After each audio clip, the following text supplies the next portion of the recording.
안녕하세요. 정몽수 노사입니다. 오늘은 그 근로계약에 있는 어떤 분쟁이 발생했을 때 그 해결하는 방법이 그 미국법과 한국법의 어떤 차이에 대해서 말씀을 드리겠습니다.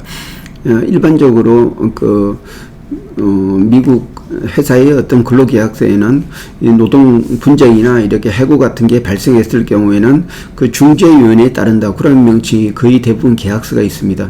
그러면 그 계약에 따라서 중재위원회에다가 그 신청을 하면은 그 중개에서는 그거에 대해서 조사를 하고 바로 결정을 해주면 회사하고 근로자가 반드시 따라야 됩니다. 왜냐하면은 어떤 조정이라는 거는 이렇게 양 당사자가 제안을 하면은 안 따라도 되는데, 중개라는 거는 바로 어느 일방이라도 반드시 따라야 된다는 그런 의무가 있기 때문에 그 양 당사자는 반드시 중재위원회에 가야 되고 그에 대해서 따라야 된다, 이런 내용이 있습니다.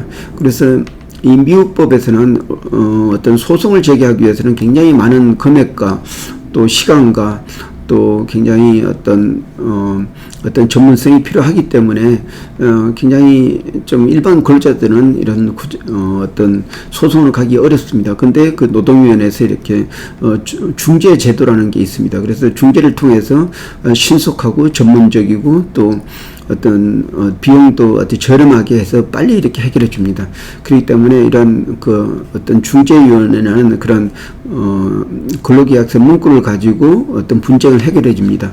근데 우리나라에서는 이러한 중재위원회 그런 문구가 있는 계약서는 하나도 없습니다. 아직 그런 체계가 없고, 단지 이제 그 부당 해고를 당했을 때 어떤 그런 근로계약에는 없지만은 근로기준법 그 28조하고 그 33조 그 사이에 있는 그 노동위원회의 어떤 부당 해고 구제 절차에 따라서 노동위원회를 통해서 어떤 소송으로 가지도 않고 바로 그 어떤 조정을, 그러니까 어떤 부당 해고에 대한 구제를 받을 수 있는 그런 절차가 있습니다.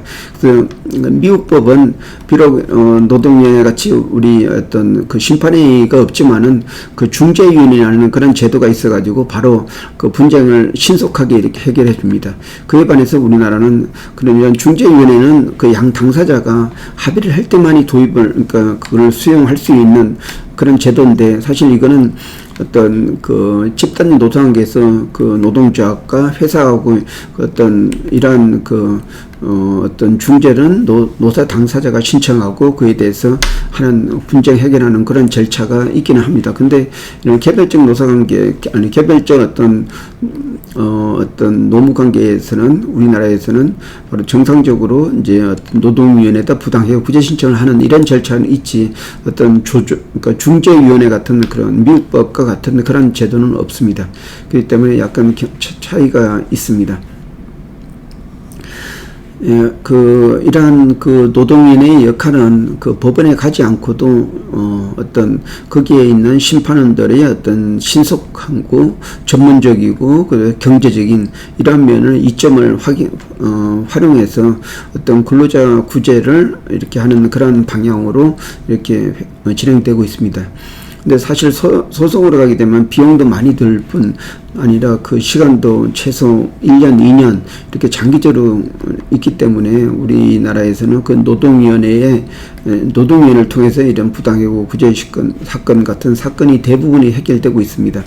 근데 미국에서도 이런 노동위원회에서 어떤 심판을 하지 않지만은 이런 중재 제도를 통해서 우리나라의 어떤 노동위원회 같은 그런 역할을 해주고 있습니다. 예, 이상입니다. 고맙습니다.